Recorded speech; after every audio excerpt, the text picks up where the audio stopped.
Alrighty, welcome back to another episode of Creator Commentary. I'm your host, Ryan. I'm also the co-creator, writer, and producer of the animated series High Noon on YouTube. You can also find us on IG and TikTok, but I primarily focus these series on YouTube. So what I've been doing is kind of doing a walkthrough, some commentary, so some background information about each episode, what was going through my mind when it was made, little hiccups along the way. And so we've fallen upon the most recent episode, which is episode number 5, Julia Darling. Now, when I was writing this episode, I used a bit of the dialogue from our graphic novel that Jack and I wrote, and from the pilot. It was a great intro to Julia Darling, and she was a character that I feel is vital to this series. Julia's a shapeshifter, so you really don't know what her thought process is. You don't know whose side she's on. You don't know if she's going to, help the boys or fuck them over. And that's what makes her pretty much one of my favorite characters. So she's one of those, a femme fatale, like a woman that needs no saving. She is, a boss bitch in her own right. And so, yeah, I really wanted to make sure that I did an episode that featured her, because again, she is one of the main characters of the series. There are other characters as well that are going to be main characters when the show gets picked up by a streamer. But for the time being, creating rigs for specific characters in an animated series is time consuming and pretty expensive. So any episode that entails a new character that requires a lot of dialogue and a little bit more intricate movement, it's a little bit more expensive. And so I wanted to make sure that I utilize this time to properly showcase Julia and have as much fun as we could with her. So Julia is the headmistress of the local brothel that the boys kind of stumble into this town called Mariana's Trench, and it becomes essentially like the breeding ground of all the shenanigans that's going to happen throughout the series. Now you'll notice in this episode, I transitioned from a vertical short to a horizontal. Again, Jordan over at Studio Punchline, I threw him a curveball. One day I called him up, and we were discussing, potential moving forward, because as it stands right now, the next episode, episode 6, is going to be the final episode. Unfortunately, I've been financing this all on my own, and so I have ran out of money. And so what I have left is one episode, and I just kind of thought, as we move to the next step, which is hopefully maybe a short film, we needed to move away from verticals, because a vertical format, if you take that to, you don't see that at a film festival, and so in order to watch something on the big screen during a film festival, it would just look wonky having that middle section of the theater screen. Just that's it right there, and then have the rest be blank. I thought that would be a terrible idea, and I kind of figured that we wouldn't get into film festivals if that was the case. So in order to really utilize, if I could get any funding for one more, whether that be a 3-minute episode, 5-minute, whatever, then it was best to move into horizontal now so that it didn't look weird, moving forward. So the next two, this particular episode and the last episode, episode 6, which is called The Process, excuse me, will both have a horizontal look. Now, you're seeing the background right now, and this is like the fantastic look that I love that Studio Punchline and their background artist did. Jordan and I, we went through different color warmths, I guess you could call it, for the background, what it would look like sitting in an old Western tavern, what it would look like with candlelight glow, and that was the background they came up with, and it looks fucking fantastic. I couldn't have been happier.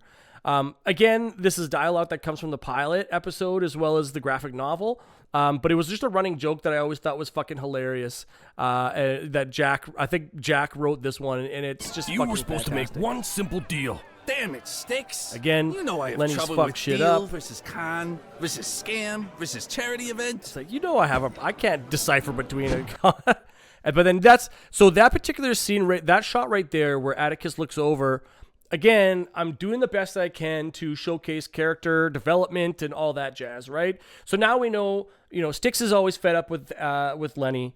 Lenny's fucked up another deal as per usual, and Atticus in this particular shot right here, this table leaves because he looks like a fucking weirdo, let's just sell and he's the just weed like, we have man, and start like starting over.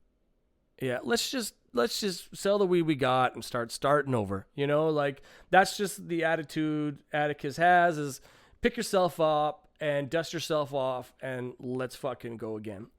And so this is where we meet Julia for the first time. This evening. Leonard Lensworth, ma'am. What if I told you we were in possession of a recreational plant that would be the perfect smokable intoxicant for a wonderful establishment such as this? I'd say. Yeah, and she has a thing for him, so that's why I love that image. But this was also the first time, outside of the pastor saying something about, I forget what the pastor said in episode 2, Bigfoot. The pastor says something along the lines like, like the weed smoking heathen or something like that. This is only the second time in the 6 episodes where weed is mentioned. Again, it's the fact that these guys are weed farmers and weed outlaws, and they utilize weed and all that kind of shit. I didn't want it to be the sole focus of the series because that might shy production companies away. But I wanted it to be a part of the engine. And so I wanted to make sure that it was very clear that this is what these guys do. They fucking sell weed, right? They get it. They tried to be outlaws. They're not very good at it. But one thing that they did learn that they're good at is selling weed. And so that's what they're doing right here. In the pilot episode, it's the first attempt at selling weed. And this is Lenny's fucking I need to pitch. fetch y'all a drink. She said, I'll be right back with those drinks. I caught it perfectly. That image of Lenny with his thumbs up, fuck, that's hilarious. Anyways, there is a line in the pilot where after she walks away, Lenny's like, see, that's how you talk to a whore. And I wasn't sure. I'm like, I think I'm going to take that out just because, like, again, I'm trying to develop a fucking, a following. I don't know how people are going to react to this. I can't afford what the fuck I've already done, let alone afford my series being ousted because a character, cartoon character says something out of pocket, like, see, that's how you talk to a whore. But like, I don't know, it's funny. It was funny, and so I just took it out just to play it safe this time around. Take those two losers for everything they've got except for what God gave them. Leave the hairy one for me. Leave the hairy one for me. I love that because, again, it is like she has a thing for Atticus. And, like, in the pilot, Atticus is like, no, I could never love another woman again. And they're like, oh, why, you got your heart broken? And he's like, no, it's for her own safety. But I was like, okay, throw that to the side and let's play with the idea that, holy shit, this woman just fucked Bigfoot. And so they wake up hungover. Clovesless, weedless, moneyless. Where's our money? That Jezebel pulled the 12 days of Christmas on us. And I invented that scam. So Lenny, he's very protective of his scams, and he wants to be the number one con man in the Old West. So he gets a little bit annoyed. And if you can't take a close look, I don't know if I wrote this in or not. I don't think I wrote this into this short, but I think it is in the pilot. But Lenny's tattoo, your mom, I'm pretty sure the animation team caught that from the drawings that Jack did in the graphic novel, which is a detail that I didn't bring up that the animation team put in themselves. And when I saw it, I was like almost in tears laughing. It was fucking fantastic. I invented that scam. I invented that scam. He gets jealous. This way. We need to go see the vet. Hooey! The harlot strikes again. Oh man, so much fun. And so again, the idea is that Atticus, Julia Darling gave Atticus crabs. Jack, the reason why I love writing with Jack or co-creating things with Jack is because he has this way of taking jokes to this outer worldly level. And then I have this way of taking this fucking massive world that Jack has created it and compile it into a paragraph. And one thing Jack did or said, which is fucking phenomenal, and unfortunately we were too far along in the animation process that I had already got the voice acting done. We had already done the animatic. Everything was already laid out when Jack pitched this idea. But he's like, what if after Atticus says that, we zoom in microscopically to Atticus's pubes, and there's this family of crabs, and they're like, hey, we made it. We finally made it to the Old West. Things are going to change around here, or something to that effect. And I was fucking howling. I think that's hilarious. But that's what we can accomplish down the road. I think I'm relatively handcuffed with the 1 minute format, but shit like that is what you could expect to see in a real animated series if we got to a streaming service with this. So yes, that is episode number 5, Julia Darling. I felt like that was the best way to introduce Julia to this world. I think the Studio Punchline did a fucking phenomenal job of the animation of Julia. And a good friend of mine, Jennilee, she did the voice of Julia, and she did a fantastic fucking job. She did the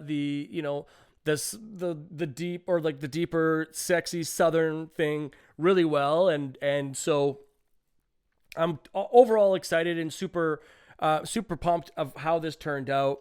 But yes, that was episode 5, Julia Darling on Creator Commentary.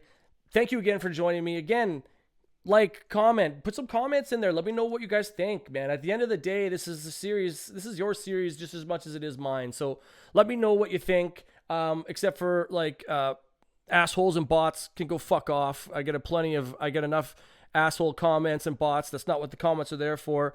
They're there for positive reinforcement, for positive, creative input. I don't want to hear your bullshit. If you don't have anything nice to say, then kick rocks. But stay tuned for another episode when The Process, episode 6 launches. I'll be doing another creator commentary. Again, thank you again for joining me, and I will see you next time. I came from the mud. There's dirt on my